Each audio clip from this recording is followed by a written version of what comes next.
Bismillahirrahmanirrahim. Assalamualaikum warahmatullahi wabarakatuh. Ketemu lagi dengan saya.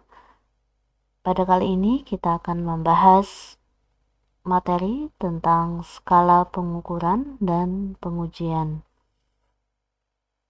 pada mata kuliah metodologi penelitian. Sebelum kita membahas ke pengujian, kita akan bahas dulu skala pengukuran. Skala pengukuran merupakan kesempatan yang digunakan sebagai acuan untuk menentukan panjang pendeknya interval dalam alat ukur, sehingga alat ukur tersebut bila digunakan dalam pengukuran akan menghasilkan data kuantitatif. Apa itu data kuantitatif? Bisa kalian lihat lagi di video sebelumnya. Macam-macam skala pengukuran. Yang pertama adalah skala nominal, yang kedua adalah skala ordinal, yang ketiga adalah skala interval, dan skala rasio. Kita akan coba bahas satu persatu apa itu skala nominal. Skala yang paling sederhana disusun menurut jenis atau fungsi, bilangannya hanya sebagai simbol untuk membedakan sebuah karakteristik dengan karakteristik lainnya. Contoh, jenis kelamin diberi skala pria itu nomor 1, wanita itu nomor 2. Akan tetapi, angka 2 untuk wanita bukan berarti lebih baik atau besar dari angka 1 bagi pria. Jadi di sini tidak ada menyatakan bahwa pria itu lebih baik daripada wanita atau wanita lebih buruk daripada pria, seperti itu. Jadi hanya untuk menentukan simbol saja yang membedakan karakteristiknya gitu ya, bukan membedakan antara satu dengan yang lain. Nah, skala ordinal, skala yang beri arti prioritas peringkat ranking. Nah, berbeda tadi dengan yang skala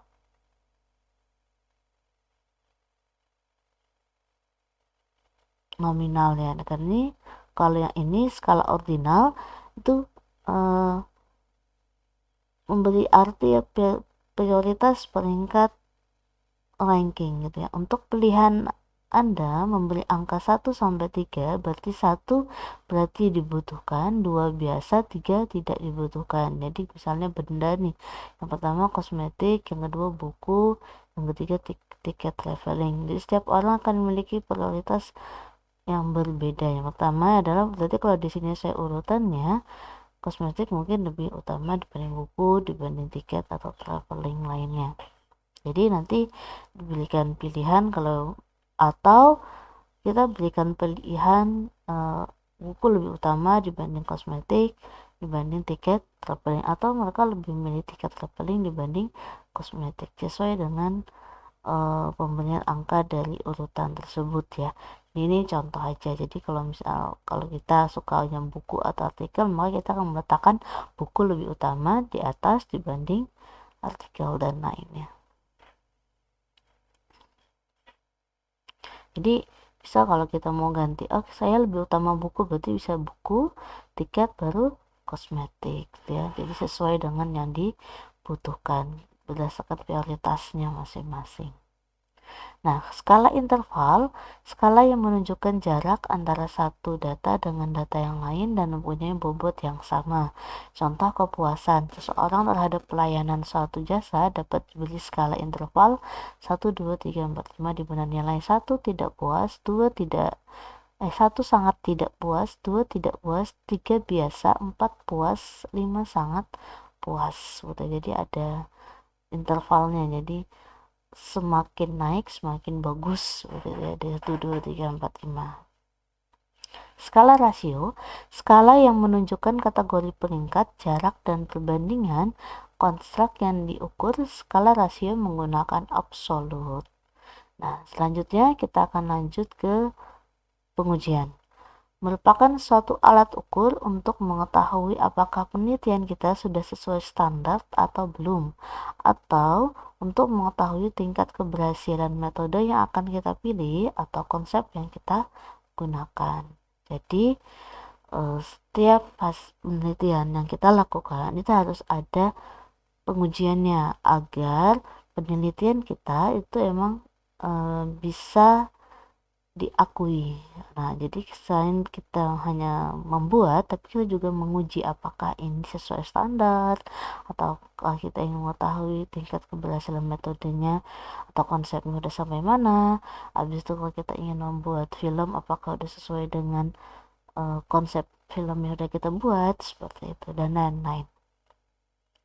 Teknik pengujian, jadi ada dua teknik pengujian di sini, uji statistik, ada juga uji program, sistem atau aplikasi. Nah, untuk uji statistik, contohnya ada uji validitas, uji reliabilitas, ada uji regresi. Nah, yang kedua itu ada uji program sistem aplikasi, itu contohnya uji black box, uji white box, atau uji beta, dan lainnya.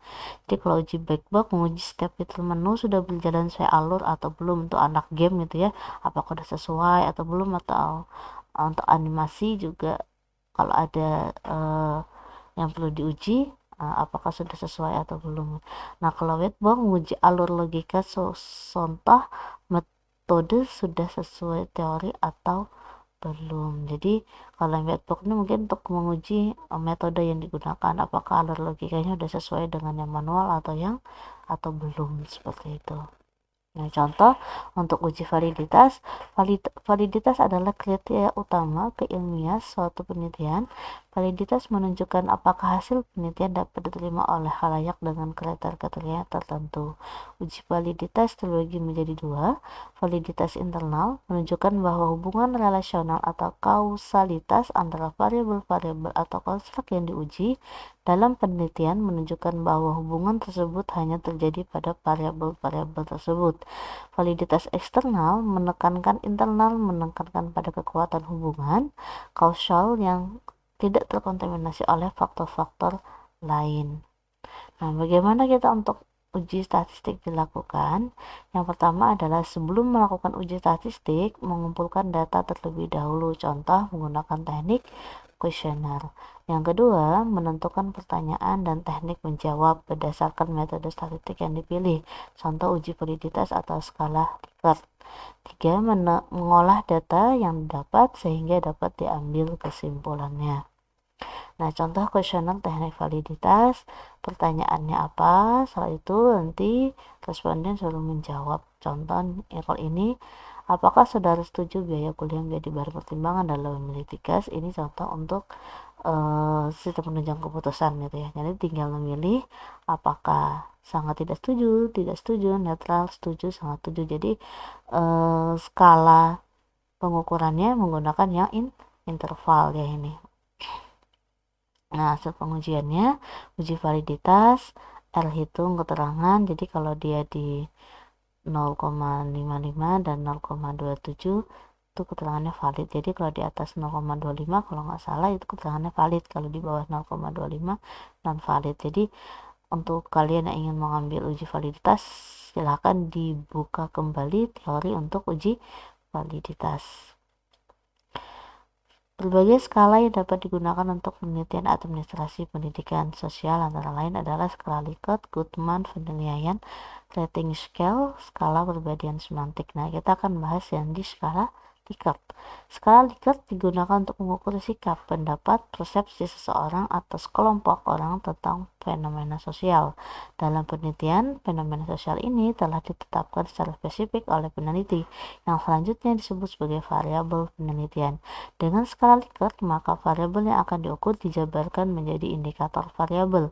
Kemudian indikator tersebut dijadikan sebagai tolak ukur untuk menyusun item-item instrumen yang dapat berupa pernyataan atau pertanyaan. Skala Likert, jawabannya dalam setiap instrumen menggunakan skala Likert mempunyai gradasi dari sangat positif sampai negatif. Dan pengukurannya yang digunakan adalah yang interval ya, sangat setuju, ragu-ragu, tidak setuju, sangat tidak setuju. Kalau yang B sangat baik, ragu-ragu, tidak baik, sangat tidak baik. Jadi dari positif ke negatif, dari positif juga dan sampai ke negatif, seperti itu. Jadi gradasinya dari positif sampai negatif, biasanya sampai 5 instrumen aja.